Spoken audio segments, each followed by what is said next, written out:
Selamat malam Bapak Ibu Saudara, dimanapun Bapak Ibu Saudara berada, terutama untuk Jemaat GKI Kabangan.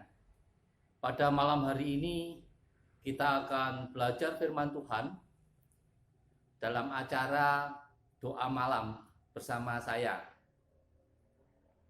Doa malam kali ini mengambil tema Tuhan sandaran hidup kita. Diambilkan dari Ayub pasal 6 ayat pertama sampai ayat yang ke-10. Sebelum kita akan lanjutkan, mari saya ajak kita semuanya untuk berdoa. Selamat malam ya Tuhan, pada malam hari ini kami mengucap syukur kepadamu atas segala berkat yang boleh melimpah di dalam kehidupan kami sepanjang hari ini.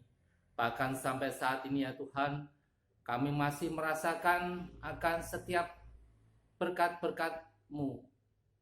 Terima kasih ya Tuhan, kalau sebentar lagi kami akan belajar firman-Mu. Kiranya Engkau memampukan kami untuk boleh mengerti akan kehendak-Mu melalui firman-Mu ini.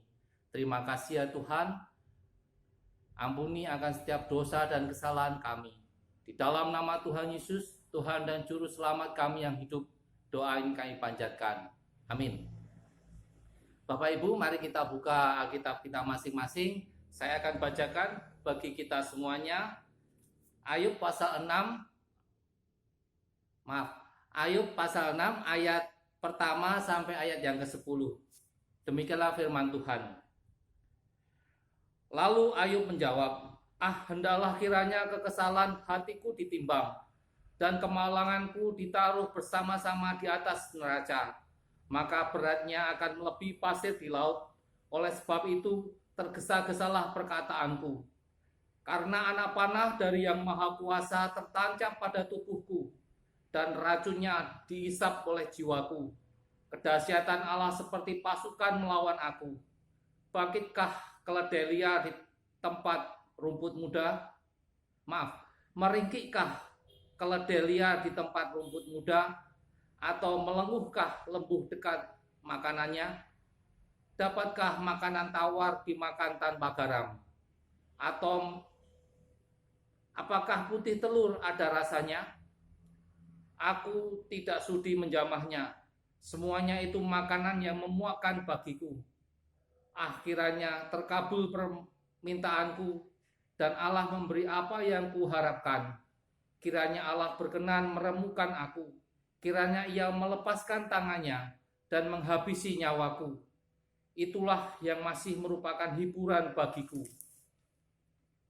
Bahkan aku akan melompat-lompat kegirangan di waktu kepedihan yang tak kenal berbelas kasihan, sebab aku tidak pernah menyangkal firman yang Maha Kudus.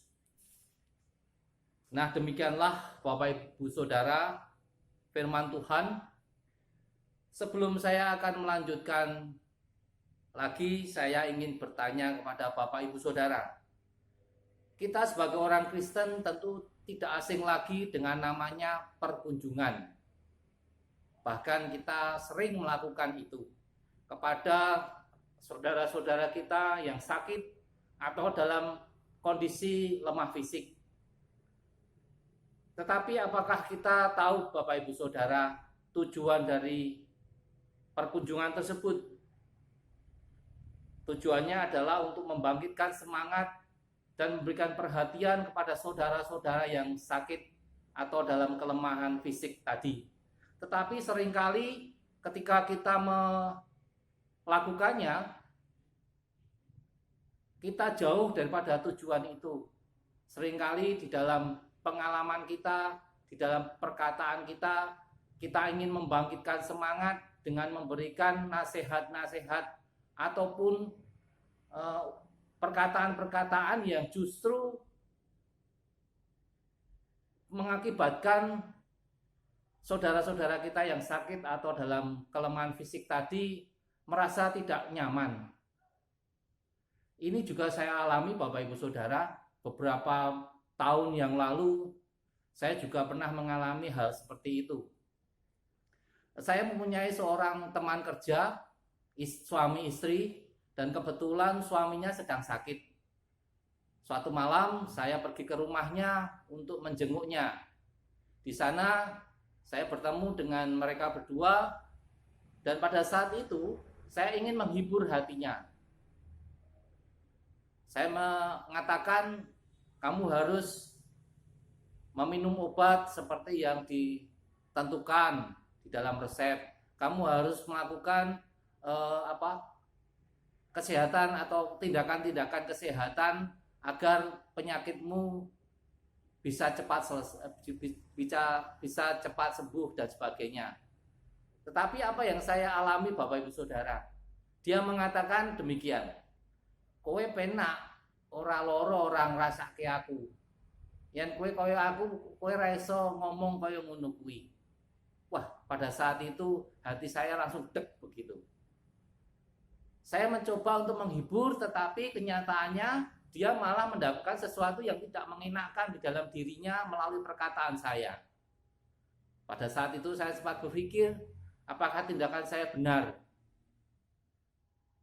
Nah, itulah Bapak Ibu Saudara, seringkali kita melakukan hal yang menurut anggapan kita baik, tetapi bagi orang lain, bagi orang yang kita ajak bicara, menjaga sesuatu yang tidak baik. Ini juga dialami di dalam perikop kita ini oleh Ayub, seorang yang saleh menurut Tuhan. Bahkan dikatakan tidak ada yang sesaleh Ayub ini di dunia ini pada saat itu.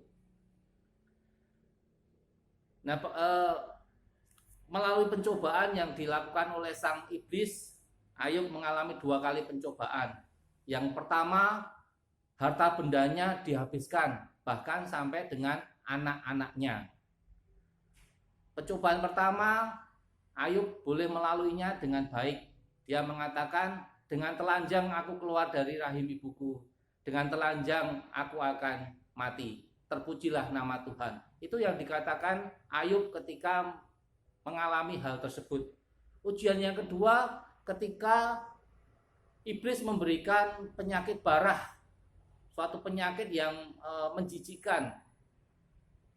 Pada saat itu ketiga temannya juga berkunjung melihat kondisi Ayub, dan ketika mereka melihat kondisi Ayub tersebut, mereka mengoyakkan pakaiannya dan duduk di abu di dekat Ayub selama seminggu dengan berdiam diri. Nah, setelah itu terjadilah percakapan di antara mereka. Kitab Ayub ini terdiri dari 42 pasal.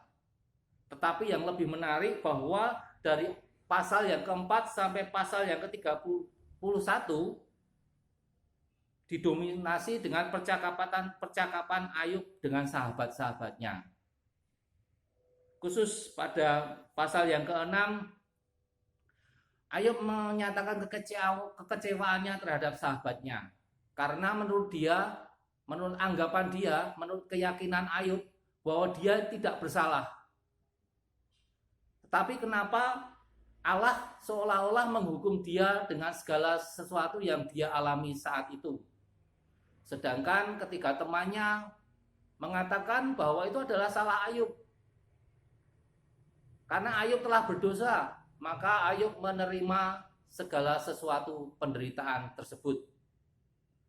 28 pasal menyatakan percakapan, bantahan-bantahan di antara Ayub dengan ketiga temannya, dengan sahabatnya ini. Mereka masing-masing menganggap bahwa keyakinannya, pendapatnya itu adalah yang benar, baik Ayub maupun ketiga sahabat-sahabatnya.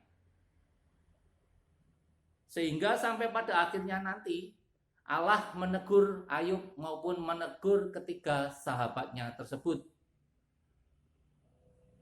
Ayub ditegur oleh Allah karena dia tidak mengerti akan perjalanan kehidupan yang dia peroleh dari Allah. Sedangkan ketiga sahabatnya ini ditegur oleh Allah karena mereka mengatakan segala sesuatu tentang Allah yang tidak benar kepada Ayub. Nah, Bapak Ibu Saudara, keyakinan mereka bertiga maupun keyakinan Ayub membuat mereka menyatakan sikap bahwa mereka benar. Nah, ini adalah sangat berbahaya sekali Bapak Ibu Saudara. Kalau kita hidup di dalam kondisi saat ini, ketika kita meyakini bahwa keyakinan kita, pendapat kita itu adalah hal yang benar dan orang lain adalah yang salah, itu merupakan sesuatu yang tidak baik. Karena ketika kita mengatakan segala sesuatu yang menurut kita yakini benar, padahal menurut orang lain salah, seolah-olah kita seperti katak di dalam tempurung. Ketika sang katak melihat bahwa dunia itu hanya sebesar tempurung itu, dia menganggap bahwa kehidupannya hanya sekitar luasnya tempurung itu. Tetapi ketika tempurung itu dibuka, dia baru menyadari bahwa kehidupan itu lebih daripada itu. Nah, seringkali ketika kita meyakini bahwa perkataan kita maupun keyakinan kita adalah benar, suatu saat kita akan ditunjukkan kepada Tuhan bahwa apa yang kita yakini selama ini adalah salah. Ketika kita mengandalkan keyakinan kita, seringkali kita menjadi kecewa ketika hasil yang kita peroleh tidak sesuai dengan keyakinan kita. Dan seringkali kita menyalahkan Allah karena semuanya itu. Tuhan hendaknya kita juga menyandarkan diri kita kepada Tuhan seperti tema kita pada malam hari ini. Tuhan sandaran hidup kita. Apa yang dimaksud dengan sandaran hidup kita? Dengan menyandarkan hidup kita kepada Tuhan, berarti kita mau untuk dibentuk, kita mau untuk menjalani setiap apa yang kita harus jalani yang diberikan oleh Tuhan kepada kita. Bahkan menurut kita dalam tanda kutip, hal-hal yang baik maupun hal-hal yang tidak baik, hal-hal yang menyenangkan maupun yang tidak menyenangkan. Ketika kita boleh menyandarkan diri kepada Tuhan dan kita boleh melewati kedua hal tersebut, kita akan menyadari bahwa kedua hal itu adalah sesuatu yang baik yang diberikan Tuhan di dalam kehidupan kita. Dan kita tidak mudah untuk mengatakan bahwa Allah tidak mengasihi kita. Allah sedang menghukum kita. Kita tidak mungkin akan mengatakan itu karena kita menyadari bahwa segala sesuatu yang terjadi di dalam kehidupan kita adalah Tuhan izinkan di dalam kehidupan kita. Dan kita hanya boleh mengucap syukur karena kita sudah mengalami demikian. Pasti ada sesuatu maksud di balik semuanya ini, agar kita menjadi pribadi yang lebih dewasa di dalam iman. Saudara-saudara, teman-teman, Bapak Ibu Saudara, marilah melalui firman Tuhan pada malam hari ini kita diingatkan untuk menyandarkan hidup kita kepada Tuhan, karena Dia adalah Allah yang Maha Kuasa. Dia mampu melakukan apapun dan Dia mengetahui jauh ke depan di dalam kehidupan umat-Nya. Kita mungkin tidak tahu kehidupan kita nanti, besok atau lusa. Seringkali kita khawatir dengan segala sesuatunya, sehingga kita mengandalkan keyakinan kita, pendapat kita, sehingga kita salah di dalam melakukan dan bertindak. Tetapi Allah adalah Maha Kuasa dan Maha Tahu segala sesuatunya. Makanya marilah Bapak Ibu Saudara, kita sandarkan hidup kita kepada Tuhan, karena Dia adalah Allah yang Maha Kuasa dan Maha Tahu.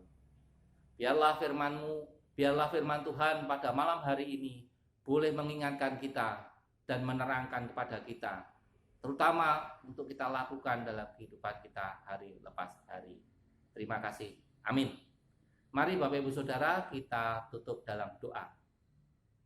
Ya Tuhan, pada malam hari ini kami Engkau ingatkan di dalam kehidupan kami untuk selalu menyandarkan kepadamu. Karena Engkau adalah Allah yang Maha Kuasa. Karena Engkau adalah Allah yang tahu segala sesuatunya jauh ke depan dibandingkan kami manusia. Kami ingin menyandarkan hidup kami kepadamu ya Tuhan. Untuk itu berilah kemampuan dalam diri kami untuk selalu tidak hanya mengikuti keyakinan kami, kebenaran kami, perkataan kami, ataupun apa yang kami pikirkan, tetapi biarlah kami serahkan semuanya hidup kami ke dalam tangan pimpinan-Mu. Mampukan kami untuk boleh menjalani kehidupan ini dengan selalu melakukan apa yang Engkau kehendaki. Baik menurut kami sesuatu yang menyenangkan atau tidak menyenangkan, tetapi biarlah itu kami lewati, kami jalani hari demi hari, karena kami yakin di balik semuanya itu Kau pasti akan mempunyai tujuan yang baik bagi kami. Rancangan-Mu adalah rancangan damai sejahtera, bukan rancangan kecelakaan bagi kami. Terima kasih ya Tuhan, di dalam nama Tuhan Yesus, Tuhan dan Juru Selamat kami yang hidup. Amin. Selamat malam Bapak Ibu Saudara, dan salam sehat. Tuhan menyertai kita semuanya. Amin.